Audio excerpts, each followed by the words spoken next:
Hey guys, I'm back again. Today I'm going to be reviewing the Pixel 6a after using it for about 3 weeks.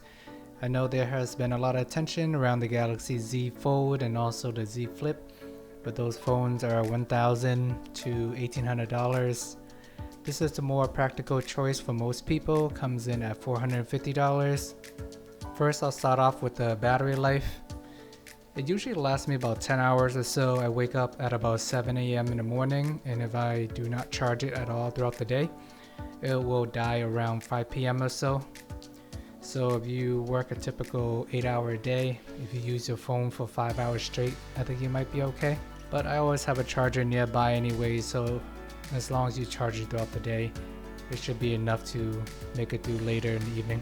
It is also still better than Galaxy S22. With the S22 I was getting anywhere from 3 to 4 hours, so the Pixel 6a is slightly better in the real world, but not by much.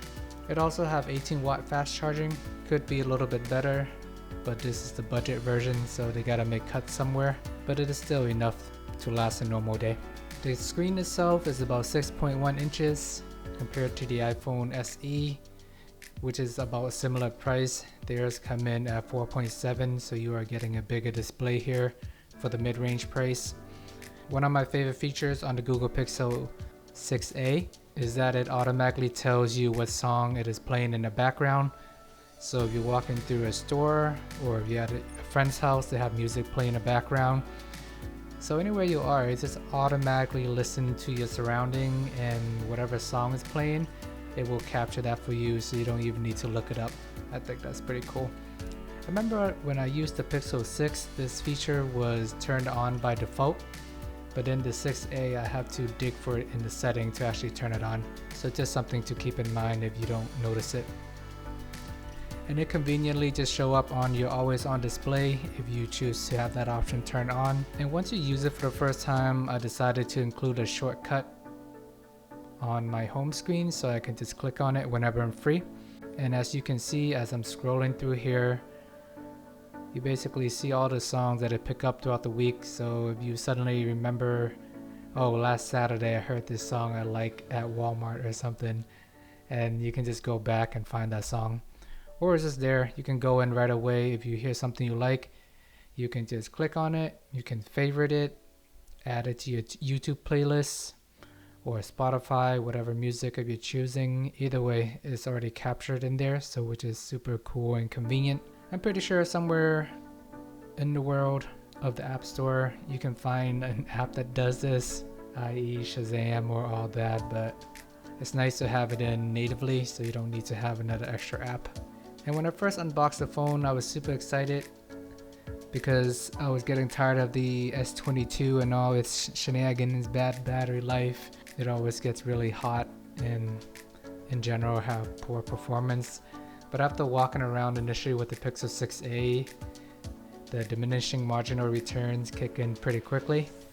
And then I realized that I just switched from one rectangular phone to another rectangular phone. But either way, the main focus around the Pixel 6a is the price, the camera, and the AI software. My initial use after opening it and walking around with it, I've already started thinking about the next cool phone that is a little bit different, like the Motorola Razr 2022 or the Samsung Z Flip or Z Fold, but those are a lot more expensive. So I guess you get what you paid for if you want something cool and different. But if you want something safe and affordable, this is not a bad choice. But if you just appreciate it for what it is a decent phone. I have used the Pixel 6 in the past and I actually had better experience on that on the day-to-day usage. It was much more smoother. I don't remember experiencing any freezing, stuttering, or anything like that. But I noticed on the 6a it does happen to me a lot. And I'm not exactly sure why. It basically uses the same chip as the Google Pixel 6. Maybe it's just them cramming too much in a small amount of space or something. But overall, the software experience hasn't been 100% smooth for me. Some of the cool features they have is you can double tap in the back to open an app.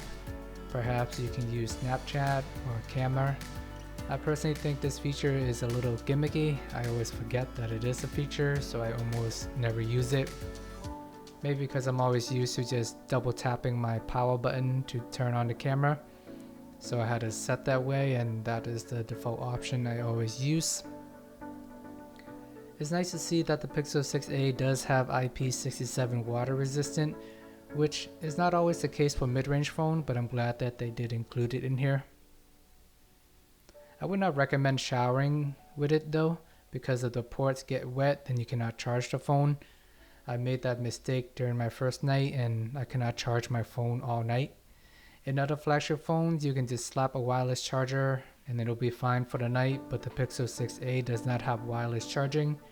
So just something to keep in mind if you go messing around with your USB port and get water in there, then you cannot charge your phone at all, and you have to figure out how to revive it, throw it in some rice or oatmeal or something and hope for the best. And that's me speaking from personal experience. In terms of the chip, you are getting the same chip as the Pixel 6 and the 6 Pro, which is similar to the Apple approach. They put the best chip on their iPhone SE as well. Samsung tends to use cheaper chips on the A series, but it works well. Here it is still debatable how well that it works, but it's nice to see that they did include the newer chip. Camera, they pretty much use the same sensor in the previous A series. It is not the newest that you see in the 6 or 6 Pro, but Google always have one of the best cameras, so if it's not broken, why fix it? The camera hump itself is a little bit thinner on top. You can't really hang it anymore on the table if you wanted to, but at least now it picks up less dust since it is thinner. The fingerprint sensor itself actually works better than the Pixel 6 when it was first released. I remember when I first got the Pixel 6, it was super slow, and by the January update it got a lot better. Now I would say it is on par with the January update. The S22 is still better though with the ultrasonic sensor, but out of a 10 scale, I would say it'll be a 7 or an 8, which is good but not perfect. When I first used the phone, I thought the power button was a little bit high, maybe because I was coming from the S22 where the power button was lower, but I got used to that over time. The phone is only at 60 Hz, and to be honest, I am fine with it. When I was using the S22, I actually ended up switching it to 60 Hz anyways, just to try and preserve the battery, and that doesn't bother me. I know a lot of people are refresh rate snob and they can tell the difference between 90 and 120, but on a day-to-day basis, if you're not staring closely at your phone, I don't think it is much of an impact for me. Even the iPhone series, they have been running on 60 Hz for as long as you can remember. It wasn't until the recent Pro series that they finally added 120 Hz. Some people would notice, but I would argue most people would not notice unless you force them to look for it. 3 years of update is abysmal on the Pixel 6a. It is less than what Samsung and Apple have to offer, which is disappointing with all the focus and advertising that Google is pushing with the Pixel series. I would expect them to have longer software support. The Pixel 6a is kind of in a weird spot because the hype is pretty short-lived. The Pixel 7 will probably be out in 2 to 3 months. The Galaxy Z series is already out. The iPhone is coming out in September, so it can be forgotten pretty quickly. And when using the phone, I noticed that it has pretty aggressive memory management as well. When I'm switching between different games, if I'm playing for example, if I'm playing a game, then I switch to my text message because I gotta answer something, or if I switch to Snapchat, and when I switch back to the game I was originally playing, it would restart the game, which is super annoying. I'm pretty sure I can go into the settings and dig and find some way to fix it, but these days time is an essence. If I have to spend any mental energy researching and troubleshooting these things, it is a little bit too much of an effort for me. But for now, it is a pain point unless they find a way to fix it. Overall, at $450, it is a pretty good value compared to the S series coming in at $800. But when you compare it to the regular Pixel 6 at $600 or sometimes even less, there's been a lot of sales recently as we're approaching the Pixel 7 release date. I would argue it might be better to spend a little bit more just to get the Pixel 6.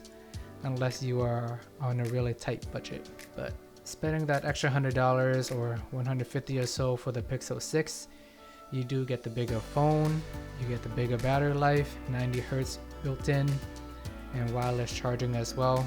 I know some people may not always use it, but for me, I always like to have the option just in case. Let me know if you plan on getting the Pixel 6a, or if you already got it, what has been your experience so far. Thanks for watching, please like and subscribe, and see you guys next time.